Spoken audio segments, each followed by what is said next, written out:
Madame la présidente, monsieur le ministre, madame la rapporteure, madame la présidente, mes chers collègues. En l'espace d'un an, l'inflation alimentaire a atteint des proportions sans précédent.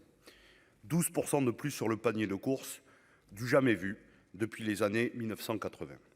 Plusieurs facteurs expliquent cette inflation, monsieur le ministre, à commencer par la situation internationale et les tensions qui la caractérisent. Pandémie de la Covid-19, conséquences du réchauffement climatique sur les récoltes, agression de l'Ukraine par la Russie. Pour la production agricole, les crises de grande ampleur s'enchaînent et affectent toute la chaîne de valeur. Le coût des intrants et des matières premières s'envole. Les tensions pour l'approvisionnement sont grandes. Du côté des entreprises agroalimentaires, la crise de l'énergie se répercute sur les coûts de production dans un contexte où elles ne sont plus éligibles aux tarifs réglementés de vente. Pour les consommateurs et les consommatrices qui sont au bout de la chaîne, c'est l'asphyxie. Plus 60% sur une bouteille d'huile, plus 22% pour la farine, plus 20% sur le paquet de pâtes, plus 16% sur la volaille. La vie est chère, le caddie coûte de plus en plus cher, mais les salaires et les pensions, eux, n'augmentent pas.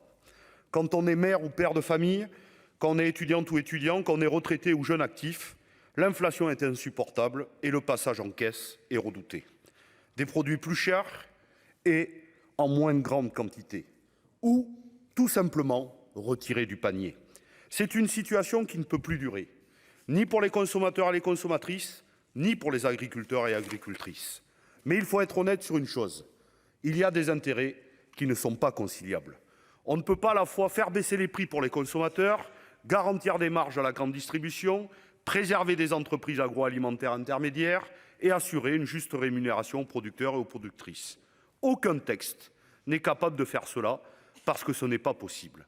L'intérêt des négociations commerciales, peu importe qui est autour de la table, c'est d'avoir l'ascendant sur l'autre, c'est de remporter l'avantage.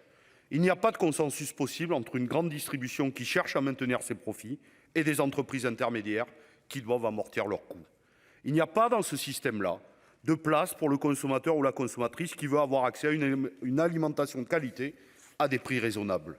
Il n'y a pas non plus de juste rémunération du producteur et de la productrice parce que la grande distribution n'est pas là pour ça. Alors on peut vouloir travailler sur un seuil de revente à perte, mais il faut en faire un outil concret. Il faut conditionner son existence à une obligation de résultat et de transparence des marges.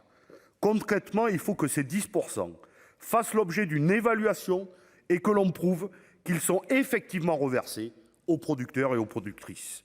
Si ce n'est pas le cas, si on établit que ces marges vont directement dans les poches de la grande distribution, alors ce mécanisme devra être supprimé. C'est la condition claire que nous avons posée par un amendement à cette proposition de loi. Mais ce qu'il est important de comprendre, ce que nous faisons ici, que corriger légèrement un système qui ne fonctionne pas et qui ne peut pas fonctionner. Si nous avons l'objectif de mieux rémunérer nos agriculteurs, c'est une réforme en profondeur qu'il faut conduire. D'abord, sur notre politique commerciale. Quel est l'impact des traités de libre-échange sur nos producteurs et productrices ? J'entends souvent parler des exportations de la France, soi-disant permises par ces traités. Mais concrètement, sur la rémunération des filières françaises, est-ce qu'on sait mesurer la préférence de consommateurs pour une viande moins chère venue de l'autre bout du monde ? Aucun bilan ne peut prouver que ces traités profitent aux producteurs et productrices, et pourtant, ils continuent d'être signés à tour de bras. Ensuite, sur la commande publique, il y a eu quelques avancées avec Egalim 2, avec un objectif de 50% de produits durables et de qualité dans la restauration collective, dont 20% de bio. Mais allons plus loin. Faisons des marchés publics le cœur d'une rémunération juste pour nos producteurs et productrices. Augmentons les seuils de la commande publique en circuit court et en alimentation durable. Protégeons aussi nos agriculteurs et agricultrices des prédations de la grande distribution en imposant des prix planchers avec un socle basé sur les coûts de production et un pourcentage en marge qui garantirait une rémunération minimale, peu importe la conjoncture. Des solutions existent pour protéger les consommateurs et rémunérer justement nos agriculteurs.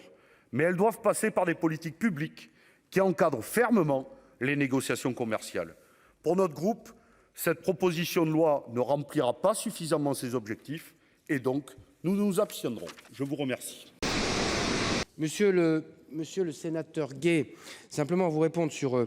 Alors, l'idée, c'était de dire il y a des intérêts irréconciliables. C'est la difficulté et l'honneur de responsables politiques que nous sommes que d'essayer de conjuguer des intérêts qui paraissent irréconciliables. Sinon, nous ne serions pas là.